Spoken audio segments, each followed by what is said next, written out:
Je vous propose ici de revenir sur les différents points de l'activité expérimentale de physique au cours de laquelle on s'intéressait on souhaitait déterminer la vitesse d'éloignement de certaines galaxies. Donc vous disposiez de certains documents, dont le premier document qui vous donne le spectre de différentes galaxies. Notamment, on s'intéresse nous au delta lambda, donc l'écart en longueur d'onde, le décalage en longueur d'onde lié au mouvement de la galaxie. On vous donne une autre information, c'est une relation qui permet d'associer cet écart de longueur d'onde à la vitesse d'éloignement de la galaxie. On donne ici la longueur d'onde d'une raie particulière du spectre de l'étoile lorsque celle-ci serait immobile. Et enfin, on nous donne un spectre qui va servir à réaliser l'étalonnage.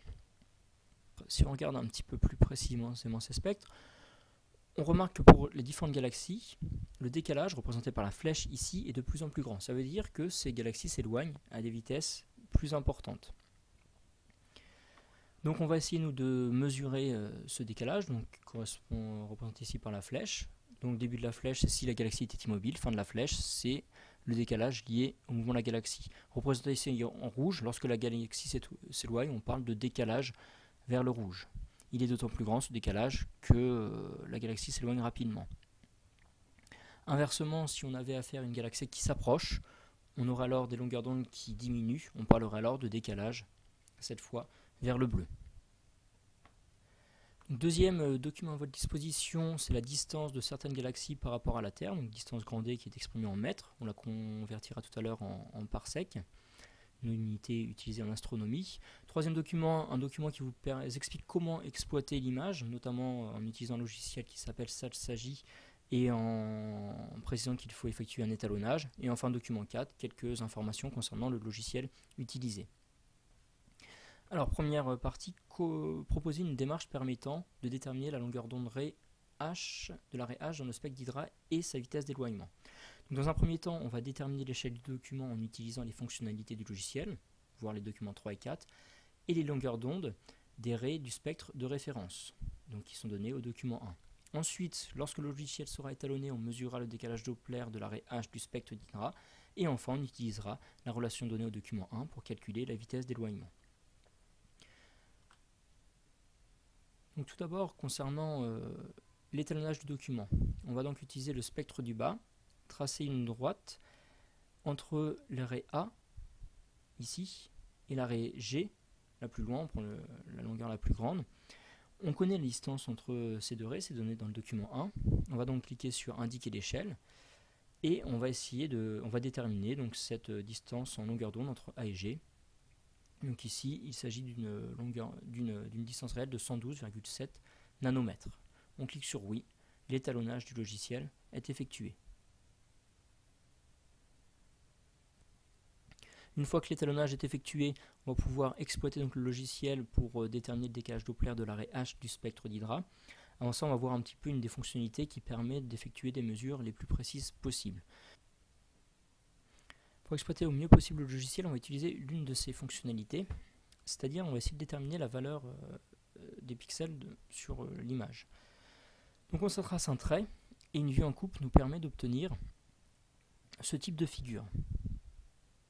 Donc on observe des pics, ça correspond en fait à la valeur du pixel, 255 lorsque c'est blanc, 0, la valeur du pixel est égale à 0 lorsqu'on est sur du noir. Donc en fait on observe ici chacun des pics qui correspond à chacune des raies blanches du spectre.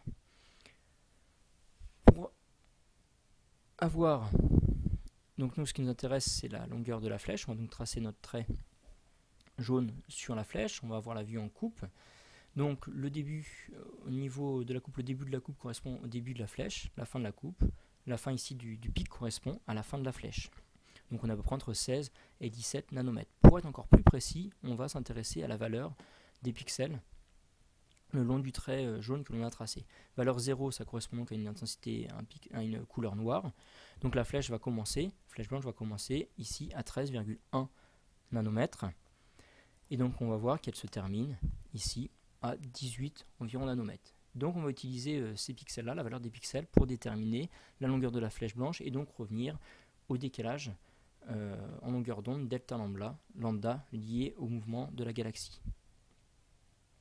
Donc on va effectuer ces mesures sur le spectre de la galaxie qui nous intéresse, à savoir Hydra.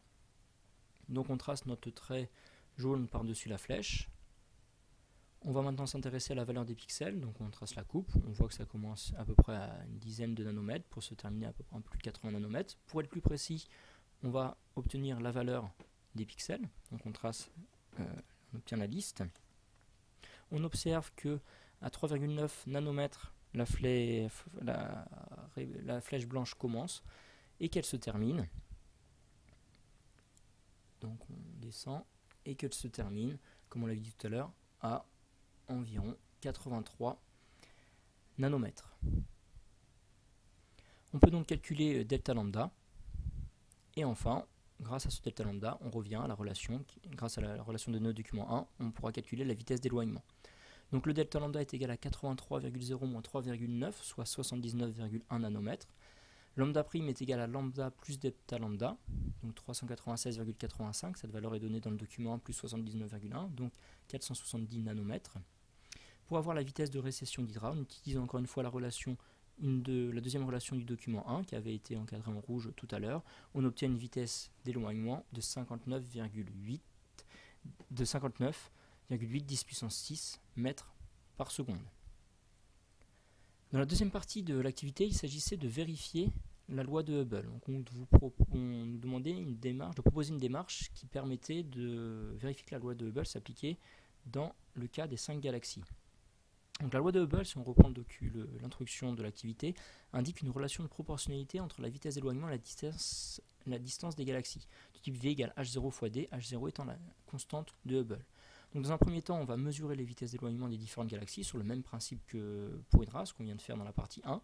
Ensuite, on tracera la vitesse d'éloignement en fonction de la distance D. Si on obtient une droite qui passe par l'origine, la loi est vérifiée et le coefficient directeur de la droite doit être égal à la constante de Hubble. C'est effectivement, si on trace V en fonction de D, on doit avoir une droite qui passe par l'origine, de coefficient directeur H0.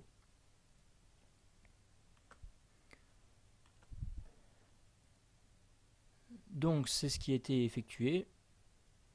On trouve donc ces décalages en longueur d'onde pour chacune des galaxies. 79,1 pour Hydra, c'est ce qu'on a dit tout à l'heure, 51,1, 32,2, 19,2 et enfin 6,3 pour Virgo.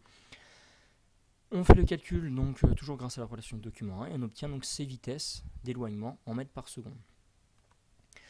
Donc pour vérifier la loi de Hubble, en abscisse, on va placer la distance D que j'exprimerai en mégaparsec et en ordonnée la vitesse V que j'exprimerai en kilomètres par seconde pour avoir directement la constante de Hubble dans la bonne unité. Donc quelle est l'expression littérale du modèle choisi pour vérifier la loi de Hubble?